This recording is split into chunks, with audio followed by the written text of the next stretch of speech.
बोलो सतगुरु भगवान की जय। तो मैं आज गुरु पर्व के विषय में उनकी आज कुछ शब्दों से तुलना करना चाहता हूँ कि संसार की जितनी भी गणित है वो थक जाए, उसके उपरांत तो श्री गुरु महाराज जी की महिमा का वर्णन शुरू होता है। तो मैं आज से प्रार्थना कर रहा हूँ कि जितने भी भगतगण हैं आने वाले समय के अंदर अपने यहाँ पे दो प्रोग्राम ऐसे हैं जो गुरु मर्यादा को मद्देनजर रखते हुए किए जाते हैं। तो गुरुजी महाराज जी के आशीर्वाद से जितने भी कलाकार लोग हैं उनसे सभी से ये निवेदन है कि वह कुछ न कुछ अपने जीवन के अंदर गुरु महिमा के विषय के अंदर कुछ भजन तैयार करें, ताकि जो भी भगत कलाकार जो गुरु मर्यादा को मद्देनजर रख के जो अपनी गायकी करेगा उसको विशेष रूप से सम्मानित किया जाएगा। तो महाराज के आशीर्वाद से, दया से आज सर्वेश्वर धाम में भक्तों का मेला लगा है गुरुजी महाराज के आशीर्वाद से। और गुरुपुरु को आज जो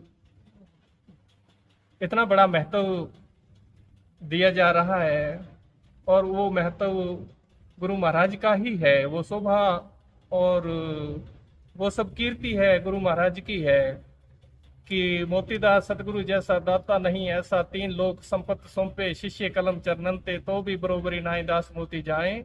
सतगुरु अनंत अपार अधमी जीव उदार, सतगुरु सतलोक सार शरण उनकी फलचार, सतगुरु ब्रह्म विस्तार दास मोती निस्तार। सतगुरु अथा अभंग अखे अधर अनंत अंग, सतगुरु मेरी रूह जहाँ देखूं ता तो ही तो सतगुरु महाराज जी की ऐसी महिमा है। तो सभी जितने भी सभी प्यारे प्यारे जितने भी सुरीले आवाज वाले जितने भी कलाकार बंधु हैं सभी, तो वह सभी अपने दो प्रोग्राम अभी सतगुरु महाराज के गुरु पर्व की में भी यहाँ पे भजन संध्या हुआ करेगी। और जो पूर्णिमा की जेठ की पूर्णिमा की जून है उसमें ये गुरु भजन संध्या है।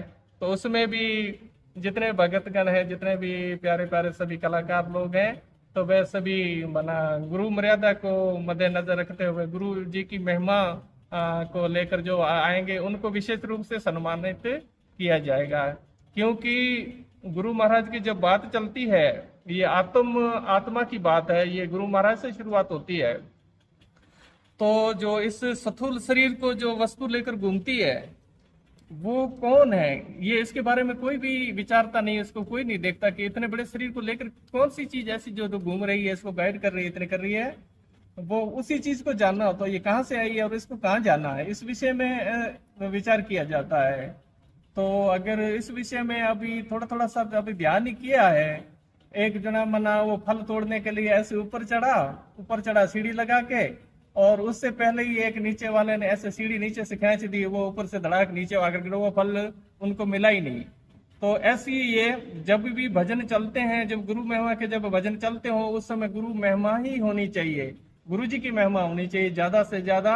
यही सबसे बड़ी उत्तम बात है कि वो सीढ़ी पे चढ़ रहा है तो वो ऊपर चढ़ता चढ़ता चढ़ता उस फल की प्राप्ति कर सके। और अगर बीच में अब चढ़ाई हो रही है, पहले भजन की उस ऊपर चढ़ाई हो रही है, उससे पहले कोई ऐसे लाते खींच दे नीचे से पटक दे नीचे, तो उसकी क्या दिशा होती है। तो ऐसे जो सारे की बस की बात नहीं है, ये जितने भी सूझवान हैं और गुरुमुख जितने भी है उनको इस बात का पता चलता है। उनको अगर कोई अच्छी उस लाइन का भजन और गुरु महाराज की महिमा का कोई भी भजन करता है तो वो उनको उनसे उनका आनंद होता है और उनको वो भक्ति उनके घट में भक्ति प्रकट होती है और वो सतगुरु महाराज के चरणों में उनका वास होता है, उनसे बातें होती है। तो बहुत बड़ी खुशी की बात है, बड़ी सौभाग्य की बात है। हमारे साथ में अभी युवराज जी चौहान और अभी भी काफी संगत यहाँ पे बैठी है। तो हमारा यही भाव है और यही संदेश है सभी भक्तों के लिए, सभी कलाकार बंधुओं के लिए कि कम से कम ज्यादा नहीं तो कम से कम दो भजन तो गुरुमुख उनको याद होने चाहिए और होने भी चाहिए, इतने जरूर होने चाहिए। गुरु जी की महिमा जरूर होनी चाहिए दो भजनों की। तो सभी भजन दो भजन करें। बोलो सतगुरु भगवान की जय। बोलो अपने अपने माता पिता गुरुदेव की जय। अपने भक्तों के सामने आज दो भजनों की, सतगुरु महाराज के प्रति दो भजनों की हाजिरी सभी कलाकारों को लगानी होगी। सर्वेश्वर धाम में 2 प्रोग्रामों के अंदर।